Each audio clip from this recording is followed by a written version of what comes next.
You know, I will not lie to you. When Bowser's Fury was first announced, I was really hoping that we would see just how this newfound form was unlocked for Bowser. I was hoping that this game would just explain how all of this seemed to happen. I mean, one could so easily assume that Bowser was probably just so filled with rage and lost total control of himself after the countless losses to Mario, but that all just felt so simple.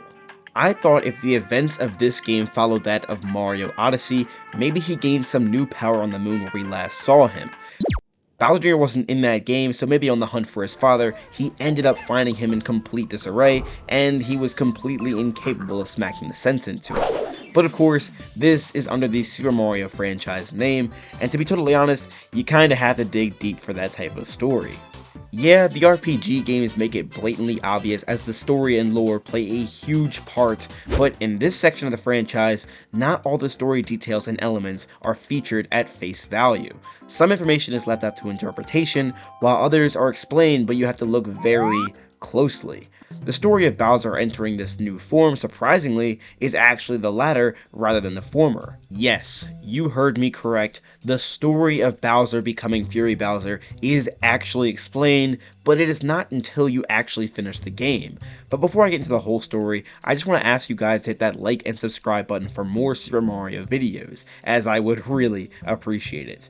Anyway, I think I might be one of the first people to make a video on how Fury Bowser came to be, but I do want to make it clear that I definitely was not the first one to find out this information, as a lot of the information I'm going to be talking about here in this video actually comes from the Super Mario Wiki. So if by chance you know how this happened or have seen the wiki, you will know exactly how this story goes. But for those of you who don't know, stay tuned, because after almost a year of wallowing in disappointment, I am finally glad to say that I've learned the truth, as my narrative needs have finally been met.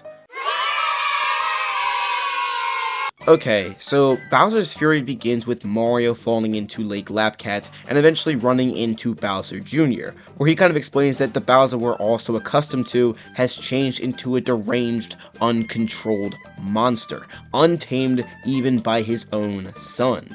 But there's a big thing that Bowser Jr. skips, likely out of embarrassment or just because he was rushing, and that is the how. Bowser Jr. doesn't explain how any of this all happened. But what if I told you that this Fury form is all Bowser Jr.'s fault? Because of Bowser Jr., Bowser becomes this unhinged monster.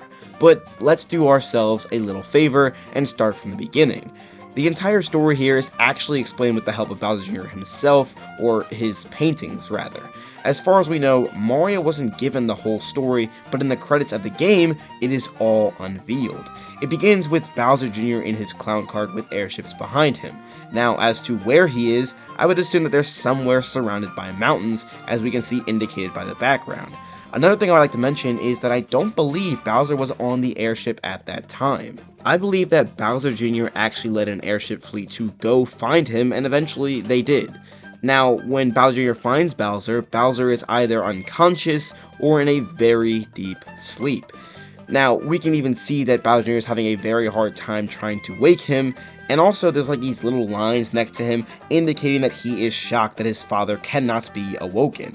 Because of Bowser Jr.'s expression, I actually believe that Bowser is unconscious, as this is something Bowser Jr. has likely never seen before.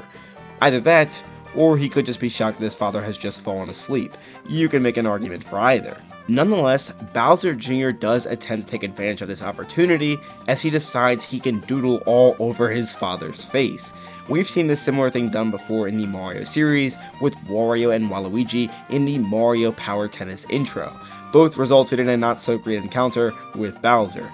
Waluigi and Wario ended up being chased by the police for defacing property, which led them to meeting Bowser and having to train and hit the gym to get better at tennis. Bowser Jr., on the other hand, used a lot of the black paint from his magic brush without thinking, causing his father to not only wake up, but to get extremely enraged.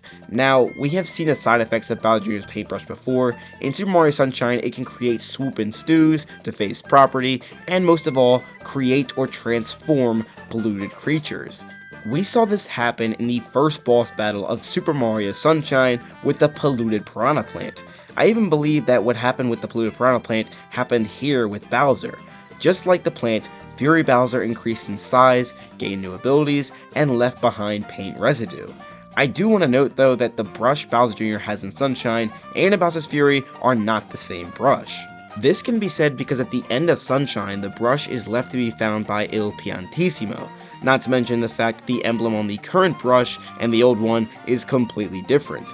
On the old brush, it was Professor Egad's emblem, but on the new one, it's Bowser Jr.'s. Anyway, we know for a fact that Bowser got much bigger than usual when, in the next illustration, we see Bowser Jr. freak out as Bowser goes into this climactic transformation. And we also get a glimpse of Bowser Jr. running in fear. Anyway, on the next painting, we see the beginning of Bowser's Fury. In this painting, we can see it raining, the sky is no longer bright like it was on the first, and many of the airships in the sky are now destroyed. With this painting, we are given information on where exactly Bowser Jr. was in the first painting when he was on the airship. Using these paintings, we can kind of conclude that either Bowser Jr. was on his way to First Step Island, or he was actually there in the first place. Either way, he was very close to that vicinity. We also know this to be true because moments after Bowser Jr. basically summons Mario using the Black M, Mario lands on First Step Island right near the destroyed airship. I can't exactly explain how Bowser Jr. managed to place the paint in the Mushroom Kingdom if he was in Lab Cat, but the brush is said to be magic, so I would assume it works in ways we can't quite understand. I mean, I'm not sure if this has ever happened before in any other Mario game like Sunshine, but if it has, let me know in the comment section down below. But anyway, from this point on, the game kind of picks up from there, as we see Bowser Jr. even took the time to illustrate his journey with Mario in saving his father.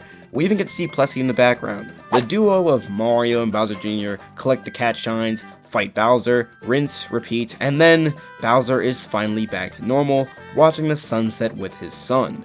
Once again, reminiscent of the Super Mario Sunshine game, where the father and son duo get to spend more quality time together at the very end of the game. While it isn't the coolest backstory or one I had been hoping for, I still am pleased that the Fury form didn't just come straight out of left field and actually made sense. But anyway, that's the story of how Fury Bowser came to be. What's going on, guys? Thank you all so much for sticking around to the end of the video. I really appreciate it. Now I want to hear from you. What are your thoughts on the story of Fury Bowser? Did you know about it? Did you not? Did you like the story? Or do you think it could have been better? Let me know all of your thoughts in the comment section down below. I would love to check out your responses. Now I want to take the time to thank my amazing channel members. Thank you guys so much for supporting me and my channel. You guys are truly the best. I often find myself praising the Lord for awesome people like you guys for helping me create the best possible content I can make.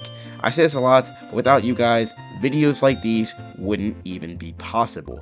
Thank you all so much. If you want to become a member of my channel, there will be a link in the description down below. But if you want to support me through other means, leaving a like, comment, and subscribing would for sure go a super long way, especially if you want to see more Mario videos like these. Anyway, thank you all for watching. This is SONICSTA signing out. Have a super blessed day, y'all. Why are you playing that trash?